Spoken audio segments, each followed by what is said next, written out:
permítame a saludar al doctor Felipe Aguilar Ituarte, él es gerente médico de Sanofi Pasteur. Doctor, ¿cómo le va? Bienvenido a este espacio. Gracias por aceptar la conversación.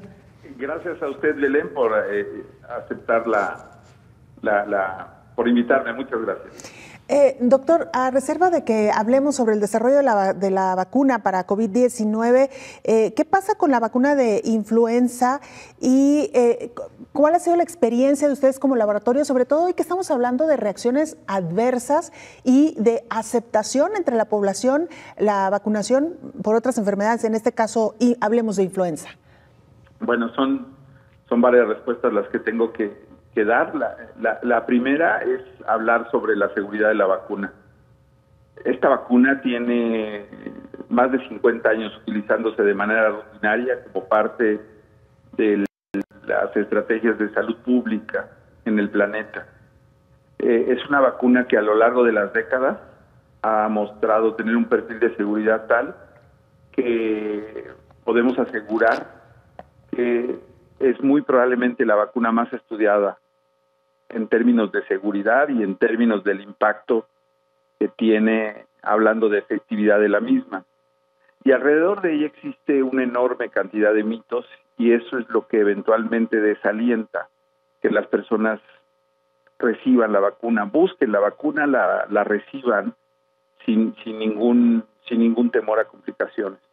Algo que me parece muy importante mencionar es que la vacuna, si bien es cierto, hace décadas contenía virus inactivados, hoy en día la vacuna que hoy recibimos en nuestro país y en muchas partes del mundo solamente contiene una fracción muy pequeña del virus que se llama hemaglutinina y que de alguna forma está desprovisto de todas las estructuras que el virus tiene para causar la enfermedad. De tal suerte que este pensamiento que existe incluso en la población e incluso en los profesionales de la salud de que puede causar la enfermedad es totalmente falaz, es totalmente inapropiado, porque la vacuna por sí sola es imposible, literalmente imposible que cause la enfermedad. Y esto sucede muy frecuente porque durante las semanas de mayor circulación de influenza y de otros virus respiratorios es cuando nos vacunamos. En nuestro país, como parte de una política extraordinariamente acertada de prevención de una enfermedad tan grave que condiciona, lo dice la OMS, 650,000 muertes aproximadamente cada año, a pesar de la existencia de una vacuna, es una medida que va a permitirnos tener un impacto sobre dos desenlaces fundamentales, que es hospitalización y muerte. Y esto hay que transmitirlo a la población, porque la vacuna está diseñada ex profeso para evitar que tengamos influenza y sus complicaciones. Esto es lo más importante. Nosotros nos vacunamos no para que no nos dé influenza. Vaya, evidentemente las personas que vacunan no les da influenza en ninguna de sus formas. Pero la forma más importante que tenemos que transmitirle a la población de qué es lo que nos está previniendo es precisamente en hospitalización y muerte. Esos son los dos desenlaces en donde impacta fundamentalmente la vacuna. Y cito otro ejemplo. La vacuna de rotavirus es una vacuna que aparece en los años 2010, del 2000 al 2010, 2005 me parece, y esta es una vacuna que tiene un impacto en disminuir la hospitalización de los niños que estaban expuestos a rotavirus. Los niños de alguna forma siguen exponiéndose al virus, a rotavirus, muy probablemente siguen enfermando, pero finalmente no terminan en un desenlace que requiera hospitalización.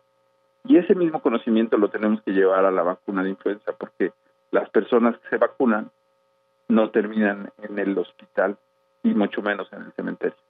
Y si esto lo contextualizamos en el momento actual, en donde tenemos la presencia y la emergencia de un virus nuevo, que es el SARS-CoV-2, que ha condicionado este flagelo que es COVID-19, tenemos que hablar en ese sentido como la tremenda posibilidad de prevenir una gran parte de las enfermedades respiratorias que van a condicionar la hospitalización.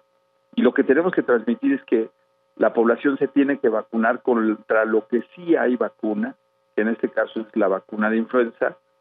Mientras tanto, existe una vacuna contra algo tan devastador que es COVID-19. Esa es mi primera idea y tratando de contestar estas primeras preguntas. Claro que sí. Doctor, ¿y por qué estamos hablando de vacuna de influenza? Bueno, porque justo en el hemisferio norte está llegando el invierno en nuestro país, México, está empezando ya la campaña de vacunación y por eso este llamado a la población. Me acompaña en esta mesa de trabajo el infectólogo Héctor Raúl Pérez Gómez, quien también le quiere hacer algunas preguntas. Doctor. Doctor Aguilar. Un placer. Qué gusto saludarle, doctor Aguilar. Buen día. A mí también. Con respecto a la vacuna contra SARS-CoV-2 que desarrolla Sanofi Pasteur, los protocolos en particular en México o en América Latina, ¿cómo van? ¿En qué fase se encuentran? Y de alguna manera, si fuera posible conocer la frecuencia de eventos adversos que podrían estarse presentando, que ha sido algo que ha sonado mucho con respecto a algunos otros biológicos que se encuentran en la fase 3 de la investigación clínica. ¿Cómo va Sanofi al respecto, doctor? Cómo no, con mucho gusto. Quizá no tengo los pormenores relacionados a los ensayos clínicos. Lo que puedo decir es que, al igual que otras compañías farmacéuticas responsables, se han unido a esta carrera de la tremenda necesidad de contar con una vacuna que por principio de cuentas sea segura, posteriormente demuestre ser lo suficientemente inmunogénica y que al final del día la respuesta que genera esta vacuna tenga un correlato de protección para la enfermedad. Y esto es el tenor de la vacuna, de todas las vacunas en desarrollo, y no hay ninguna razón para que no lo tenga que ser de las vacunas que se desarrollen para SARS-CoV-2, ¿no? En cuanto a la información que se ha vertido en relación a la seguridad de la vacuna, me parece que hoy más que nunca se ha transparentado muchísimo los efectos adversos que se presentan en los distintos protocolos en muchas latitudes en el mundo, y esto trae consigo a veces una confusión en relación a la necesidad que tenemos de la vacuna. Prácticamente todos los días y sobre todo en las últimas semanas hemos recibido información sobre los eventos relacionados a las vacunas y creo que es menester a través de estos medios y los que sean necesarios hacer entender que este tipo de eventos son esperados en todos los ensayos clínicos, no nada más de las vacunas, sino de cualquier fármaco que se encuentre en desarrollo. Y hay algo muy importante a la cual tenemos que hacer una pausa que se llama establecer la causalidad. ¿Sí? Me parece durante esta semana escuchamos el caso de un paciente enrolado en un estudio en Brasil y me parece que el paciente tuvo un desenlace grave y posterior a ello pues hubo una información relacionada a que el paciente no había recibido no estaba en el brazo del estudio de la vacuna, sino que había recibido el placebo, ¿no? Y esto genera una enorme confusión en la población, ¿no? Y desalienta, pues, el que tarde o temprano vamos a contar con una vacuna porque los esfuerzos son sin precedentes. En relación a las vacunas que está desarrollando Sanofi Pasteur en el mundo, es muy importante mencionar que Sanofi Pasteur, que siendo una empresa líder en ese sentido, ha establecido los protocolos para avanzar de manera firme en estos desenlaces que se buscan.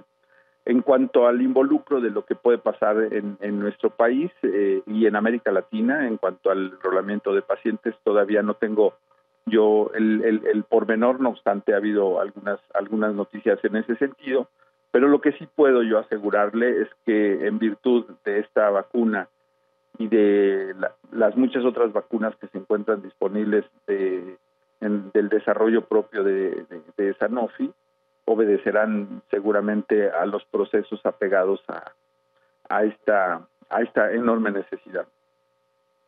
Históricamente, Sanofi ha sido una empresa internacional de mucho desarrollo en cuanto a vacunas. El ejemplo es dengue más recientemente, pero ojalá y Sanofi tenga en consideración a México, que ha sido un país también con mucha experiencia en ensayos clínicos, con profesionales investigadores de alto nivel en lo relativo a ensayos clínicos, y creo que sería una gran oportunidad de enrolamiento para estos protocolos nuestro país. Ojalá y Sanofi haga esa consideración para que de igual manera, llegando el momento en el que felizmente se tenga un biológico de parte de Sanofi que sea altamente eficaz y seguro, tenga muy rápida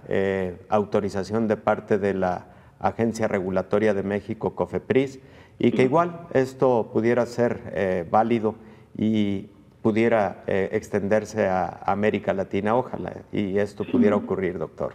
Sin duda que así va a ser, y me parece que esto que usted menciona de la autoridad regulatoria, me parece menester comentar el trabajo tan profesional que hacen en ese sentido, ¿no? Y me parece, haciéndolo coyuntural, este tema de la agencia regulatoria en nuestro país y lo que sucede con la vacuna de influenza. Pues bueno, hoy disponemos de una vacuna en el sector público que ha permitido que desde los primeros días de octubre se haya iniciado ya la vacunación en nuestro país. Ha habido una demanda muy importante y esto obedece al pensamiento de la población sobre la importancia de la vacunación, por lo menos de influenza, y hasta que tengamos una vacuna contra SARS-CoV-2. Estamos de alguna forma minimizando el impacto que pueden tener el total de las enfermedades respiratorias. Hoy en día tenemos disponible una vacuna en el mercado público, se llama Vaxigrip. Esto es muy importante que la gente sepa, porque no hay, esta vacuna corresponde exclusivamente al sector público. Esta vacuna no debe de estar en el sector privado, en los campos clínicos privados, en los consultorios, porque esta es una vacuna que está distribuida exclusivamente para el mercado público, y está disponible. Hay una distribución impresionante, se ha montado una logística muy importante, de tal suerte que esta vacuna está disponible. Simple y sencillamente tenemos que acercarnos, máxime si pertenecemos a los grupos de riesgo de complicaciones, no de tener influenza, porque es importante que la gente sepa que a cualquier persona le puede dar influenza. Lo que tenemos que priorizar es que hay que vacunar a aquellos que pueden desarrollar complicaciones relacionadas a influenza, que son los grupos que ya conocemos: menores de 5 años, mayores de 50 años, y todos aquellos que tienen alguna condición clínica subyacente, como enfermedades crónicas, entre las que destacan diabetes, obesidad, hipertensión, que estas tres últimas representan en una tercera parte la patología asociada a las defunciones. Otra cosa que me parece muy importante comunicarle a la población es que en ese mismo tenor, las personas que fallecen por influenza en nuestro país en los últimos años y en el mundo entero tienen un común denominador que se llama ausencia de la vacunación, ausencia del antecedente de la vacunación. Es decir, para que yo no muera de influenza esta temporada, lo menos que puedo hacer es acudir a vacunarme, porque el impacto que va a tener en términos de desenlace puede ser otro menos defunción. Doctor, pues ha sido un gran gusto charlar con usted, muy interesante todo esto que nos ha comentado. El tiempo nos atrapó, pero ojalá tengamos oportunidad de conversar de nuevo cuenta con usted. Ha sido sin duda una charla muy interesante. Usted decía, hay que vacunarse para reducir el riesgo y el número de casos de influenza, y yo diría también, sobre todo en un ambiente tan hostil como el que tenemos hoy por hoy con la pandemia de COVID-19. Hemos hablado muchísimo de la sindemia, de la confluencia de dos enfermedades en un mismo tiempo y espacio, así que sin duda alguna hoy por hoy la vacunación se hace mucho más relevante e importante. Doctor, muchas gracias por su tiempo. Hoy más que nunca tenemos que vacunarnos. Muchísimas gracias, ha sido un honor estar con ustedes. Gracias, es el doctor Felipe Aguilar Ituarte, gerente médico de Sanofi Pasteur, doctor. Gracias, doctor. Muy amable. Bueno, vamos a hacer una pausa, doctor. Regresamos para